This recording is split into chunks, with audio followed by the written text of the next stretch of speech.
rahmat Allah itu mewujud bukan hanya dalam bentuk nikmat.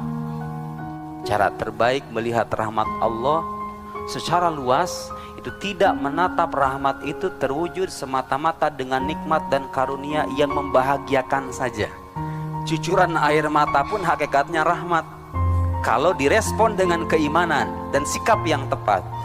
Kita melihat ujian, melihat kepahitan hidup sebagai rahmat Allah, karena di balik kepahitan hidup itu, seperti yang tadi kita katakan, seringkali orang lebih dekat dengan Tuhannya ketimbang ketika dia diberikan kegemerlapan duniawi seperti yang dia harapkan. Jadi kita melihat rahmat Allah itu sebagai sesuatu yang luas, universal, mengejawantah dalam banyak bentuk, bukan hanya harta, bukan hanya jabatan dan impian yang terwujud, tapi rahmat itu juga mengejawantah dalam bentuk penderitaan, kesedihan, kepahitan, hilangnya harapan, dan segala hal yang semacamnya. Karena pada akhirnya orang-orang yang beriman dan jujur dengan keimanannya, ketika dia susah dia kembali kepada Tuhannya.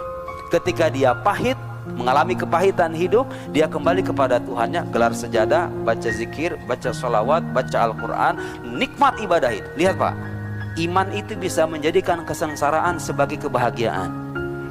Dia akan merasakan kenikmatan dekat dengan Tuhan ketika diuji dengan ujian yang besar.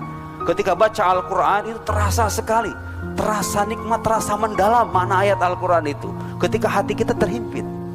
Tapi ketika Masya Allah dalam keadaan rumah baru, kemudian gaji naik, itu bisa nggak kerasa Pak tahajud itu?